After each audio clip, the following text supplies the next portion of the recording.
Hi, welcome to Merry Game Kill, and we are playing through 1001 video games to play before you die. Today we are going to be playing through Super Monkey Ball on the Gamecube, which is a game that my husband has definitely played through a couple of times in his childhood. Absolutely. I love this game. I grew up with this game. It was one of my favorite experiences on the Gamecube, and I'm really excited to play it today. Definitely a game he recommends whenever we have people over. I have played it maybe once or twice, but full disclosure, I might have been taking part in adult beverages, and my memory might not be totally accurate of what the game actually is. So let's get into it. Let's go.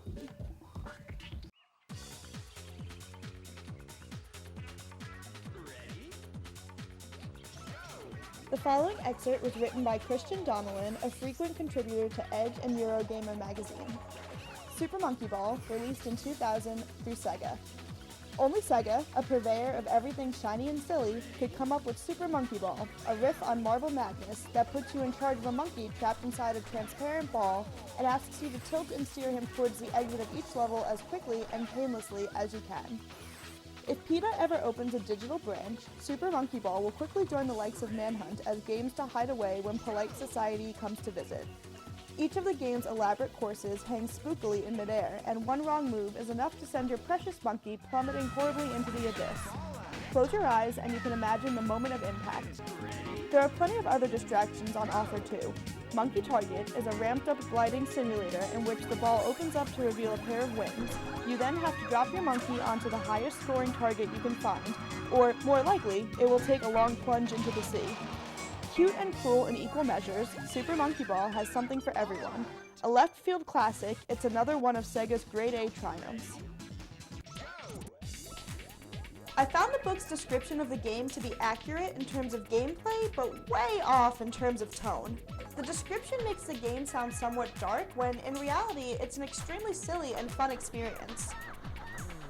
Okay, so basically you play as a monkey inside of a ball, and the objective is to get your monkey from point A to point B within the time limit without falling off of the course. The only control you need is the joystick, but what makes the game unique is that you aren't actually controlling your character. Instead, you're tilting the platform to get your monkey where you need it to be. It's sort of like the video game version of the board game Wood Labyrinth. There isn't much in the way of an actual story or plot. However, there are some interesting fan theories that can be found online speculating that the monkeys are trapped in some kind of monkey hell, forced to forever go through these obstacle courses. Despite the lack of story, there's more than enough to keep the player engaged. The visuals are very minimalistic and gives the game a lot of charm and character. Due to the aesthetic choices, I feel like this game looks as good today as it did when I played it as a kid, which cannot be said about other games from this time. The soundtrack is also really catchy and fun. Oh yeah, the soundtrack is a banger. I couldn't stop dancing the entire time I was playing. I also had a suspicious craving for Dole bananas.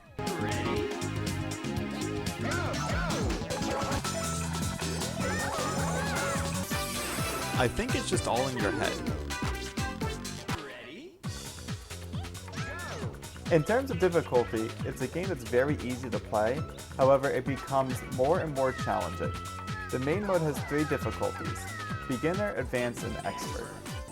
We started on Beginner, and neither of us had any major issues. However, once we moved on to Advanced difficulty, while James continued to breeze through, it literally took me 12 tries just to get past level 6.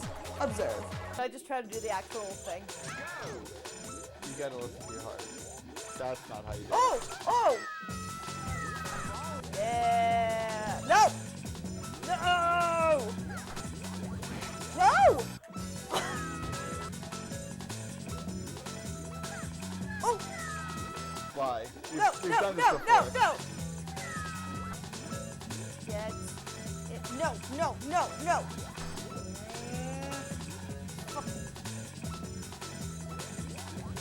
No! No! Go through. No! No! No! No! Go! No! Why? It's forcible. No! I'm so close! No! No! Oh.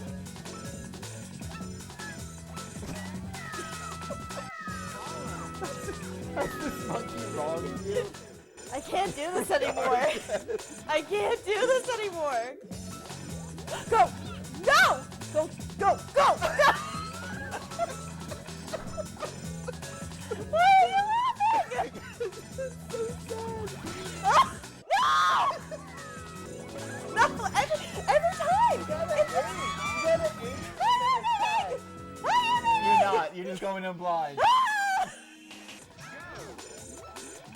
I keep dying the same 3 ways, and I know what they are. Oh! If the main mode of game isn't your thing, there are also several party games including Monkey Race, Monkey Fight, and Monkey Target. The party games are very reminiscent of games you might find in Mario Party, but with a monkey ball twist. These modes are good because you can have up to 4 players play at a time, as opposed to the main mode where only 1 person can play at a time. Monkey Race is very similar to Mario Kart. There are 6 tracks to play in the Grand Prix mode, which, I'm sure by design, are harder and harder to race without falling off. This was a challenge for me, while James made it look easy. Whenever I had the opportunity to hit him with a bomb or turn his monkey's ball into an ice cube, I relished it. Monkey Fight reminds me of Super Smash Bros. In terms of overall concept. You're pummeling each other with a boxing glove on a spring to knock each other off the level. Every monkey you knock off awards you points, and if you knock off the monkey who's in first, designated with a little crown, you get even more points. You also get some items to make you a more effective monkey smacking machine, like a giant glove, an extra long spring, and the ability to swing your fist around like a tornado of animal cruelty. Monkey Target was mentioned in the book and requires the player to guide a gliding monkey onto a target, taking into account wind conditions among other issues. While some people may find playing those games easier, I didn't. Congratulations! Player 1 win!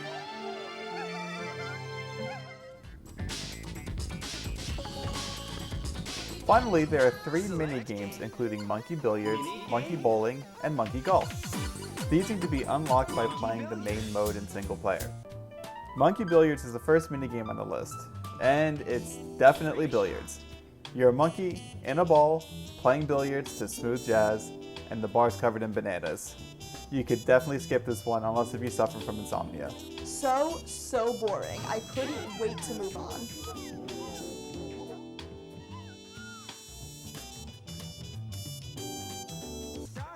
Then we have Monkey Bowling. This one is pretty straightforward, but definitely more fun than billiards.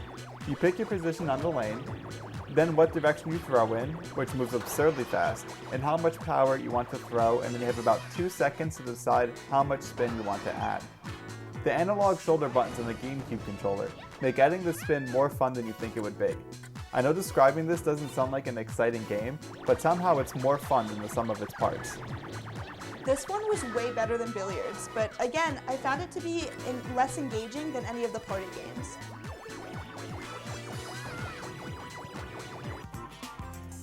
Finally, we have my favorite, Monkey Golf. I played this all the time back in the day, and I'm happy to see it still holds up. You pick what direction you want to go in, what club you want to use, which is basically just changing the power meter from 80 meters to 40 to 20 and to 10. Then you press A at the right moment to swing. The courses are equal parts fun, inventive, and cruel. Trying to figure out how to hit the ball without falling off the level is again way more fun than the sum of its parts. It might be 19 years later, but it's still an emotional roller coaster when your monkey is slowly about to roll off the level and by the grace of God stops right on the edge. This was the best of the 3 minigames by far, and I found myself on the edge of my seat trying to get that stupid monkey ball into the stupid monkey hole. I found the mechanics easy to use and the concept was fun.